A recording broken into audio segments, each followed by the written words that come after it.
Hello guys, welcome to my YouTube channel addictive mathematics. Guys, मेरा नाम है आजान सोय। Guys, आज के इस लेक्चर में हम एक नया चैप्टर पढ़ने जा वाले हैं। गाइस, उस चैप्टर का नाम है पीरियोडिक टेबल। क्लास 11 का थर्ड चैप्टर केमिस्ट्री का पीरियोडिक टेबल। गाइस, इस चैप्टर को भी हम बिल्कुल एटॉमिक स्ट्रक्चर की तरह पढ़ेंगे, बिल्कुल रेलिवेंट पढ़ेंगे और जेई पॉइंट ऑफ व्यू से पढ़ेंगे। गाइस, इस चैप्टर की एक बेसिक नीड है। गाइस, अगर आपको पीरियोडिक टेबल नहीं याद है गाइस, तो आप ये चैप्टर में से जो क्वेश्चन आएंगे वो आप नहीं कर पाओगे।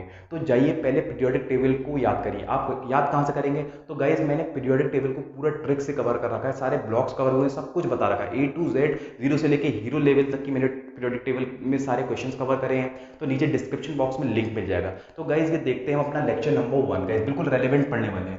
गाइस, पहला टॉपिक आता है स्क्रीनिंग इफेक्ट। गाइस, इसके चार नाम है: screening effect, shielding effect, effective nuclear charges या जेड इफेक्टिव। गाइस, मैंने इसकी डेफिनेशन लिख रखी है। Guys, the net reduction in attractive force due to intermediate electron. Guys, ये डेफिनेशन आपको नहीं समझ में आई होगी, पर अब समझ में आ जाएगी जिस तरीके से हम समझने वाले हैं। तो देखिए, ये कोई एटम है, उसका ये न्यूक्लियस। गाइस, न्यूक्लियस के चारों तरफ क्या होती है? सर्कुलर ऑर्बिट होती है। गाइस, है ना, ऑर्बिट ही तो होती है। ये होती है ऑर्बिट। ऑर्बिट में क्या बैठे होते हैं? हमारे इलेक्ट्रॉन बाबा बैठे होते हैं। ये इलेक्ट्रॉन, ये इलेक्ट्रॉन, एक और ऑर्बिट बना लो गाइस, ठीक है।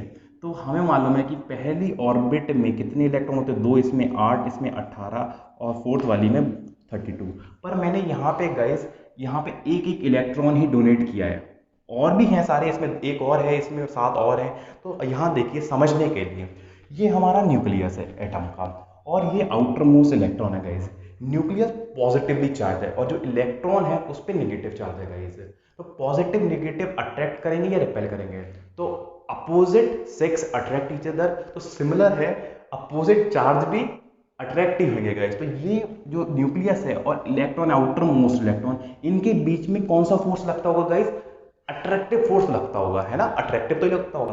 पर एक बात और ध्यान दीजिए, उसके बीच में ये हमारे इलेक्ट्रॉन बाबा बैठे हुए हैं, एक इतने सारे इलेक्ट्रॉन बाबा बैठे हुए हैं। तो ये जो इलेक्ट्रॉन होंगे, ये वाले इलेक्ट्रॉन पे कैसा, ये आउटर मोस्ट इलेक्ट्रॉन पे ये सारे इलेक्ट्रॉन जो होंगे गाइस, ये आउटर मोस्ट इलेक्ट्रॉन पे कौन सा फोर्स लगा रहे होंगे? रिपल्सिव फोर्स लगा रहे होंगे, इस तरफ लगा रहे होंगे फोर्स, ठीक है, क्योंकि ये चार्ज है, सेम चार्ज है, तो सेम चार्ज क्या करते हैं? रिपेल करते हैं।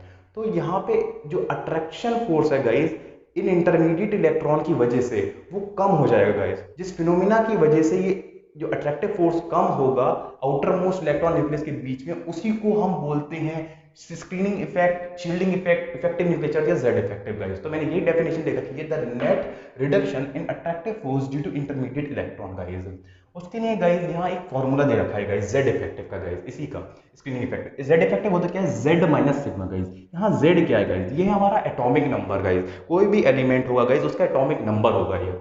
अब देखते हैं guys factors affecting Z effective. Guys, पहला पॉइंट लिख रखा है number of intermediate electron. Guys, मैंने उसके लिए लिख रखा है Z effective inversely proportional to number of intermediate electron. Guys, यहाँ से क्या है कि जितने ज्यादा नंबर ऑफ इलेक्ट्रॉन्स होंगे गाइस, उतना जेड इफेक्टिव कम होगा, और जितने कम इलेक्ट्रॉन होंगे जेड इफेक्टिव उतना ज्यादा होगा। तो ये इनवर्सली प्रोपोर्शनल होता है Z effective number of intermediate electrons, और जेड इफेक्टिव इनवर्सली प्रोपोर्शनल होता है 1/सिग्मा। गाइस, यहाँ पे ये बस चीजें आप ध्यान में रखिएगा।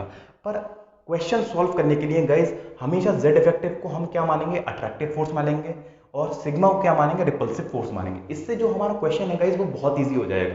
फिर दूसरा पॉइंट आता है गाइस टाइप्स ऑफ ऑर्बिटल, मतलब कौन कौन सी ऑर्बिटल है, एसपीडीएफ होती है गाइस। तो क्या सबकी स्क्रीनिंग बराबर होती है, या किस किस उसमें होती है, किस अरेंजमेंट में होती है? तो एस की सबसे ज्यादा स्क्रीनिंग, फिर पी की, फिर डी की, फिर एफ की। गाइस, उसके बाद आता है गाइस कि जो हमारे पीरियड होते हैं और ग्रुप होते हैं गाइस, उसमें भाई स्क्रीनिंग का कैसा होता है, क्या सीन रहता है? तो जो लेफ्ट टू राइट जाने में, मतलब पीरियड में जाने में जो स्क्रीनिंग है हमारी बढ़ती है, स्क्रीनिंग इफेक्ट बढ़ता है, मतलब जेड इफेक्ट बढ़ता है, और नीचे आने पे गाइस ये क्या होता है? कांस्टेंट हो जाता है। तो ये तो हो गई थ्योरी गाइस, जो अभी हमने कंसेप्ट पढ़ा गाइस, ये सारे क्वेश्चंस उसी से होने वाले हैं गाइस, ठीक है। तो पहला क्वेश्चन दे रखा है गाइस, ये हमें ए पॉजिटिव, ए टू पॉजिटिव, हमें इसको ऑर्डर में अरेंज करना है, मतलब किसका जेड इफेक्टिव ज्यादा होगा, किसका कम होगा गाइस। तो मैंने यहाँ पे ये वाला क्वेश्चन करने के लिए, ये वाला क्वेश्चन करने के लिए ये वाला पॉइंट लगेगा, Z effective inversely proportional to number of intermediate electron.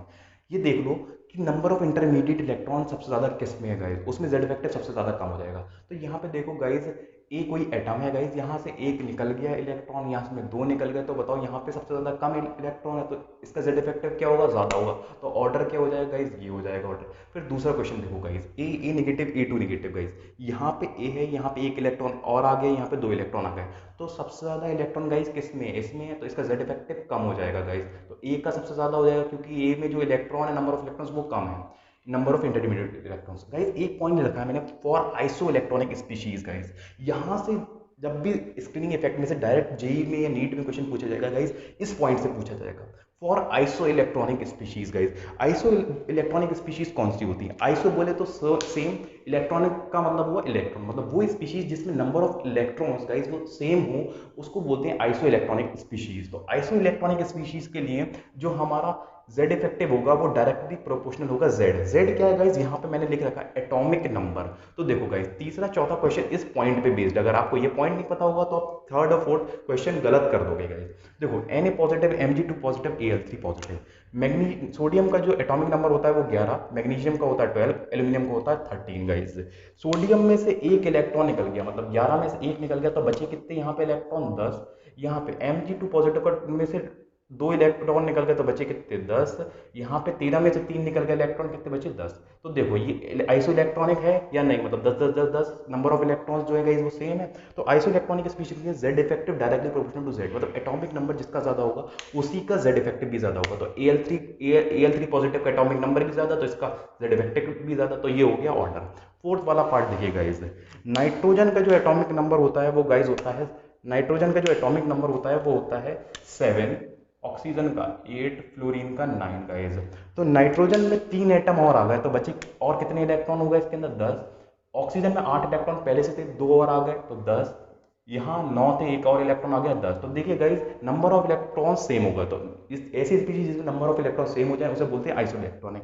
Iso electronic के लिए ये पॉइंट लगता है Z effective directly proportional to Z. तो ये देख लो इसमें एटॉमिक नंबर किसका ज्यादा है, तो फ्लोरीन का 9 है, ऑक्सीजन का 8 है और नाइट्रोजन का 7 है। तो ये जो ऑर्डर है वो इस पॉइंट के अकॉर्डिंग ये हो जाएगा। तो गाइस और हम क्वेश्चंस देखते हैं। क्वेश्चन नंबर 1 देखिए, लिख रखा है the formula for effective nuclear charges if sigma is screening constant, मतलब फॉर्मूला डायरेक्ट पूछा गाइस। अभी मैंने आपको जो थ्योरी पढ़ाई थी उसमें फॉर्मूला क्या है, Z effective equal to Z minus sigma.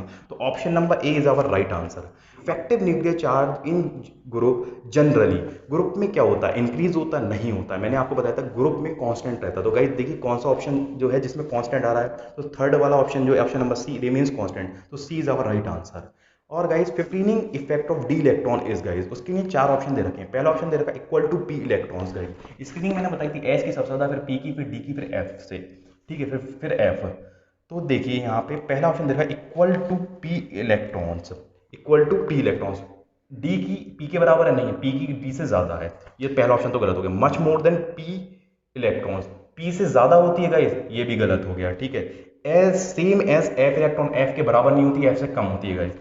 D option हमारा बचता है जो है लेस देन पी इलेक्ट्रॉन, जो डी की है पी से कम होती है। तो गाइज ये जो ऑप्शन नंबर डी हमारा सही आंसर हो गया गाइज।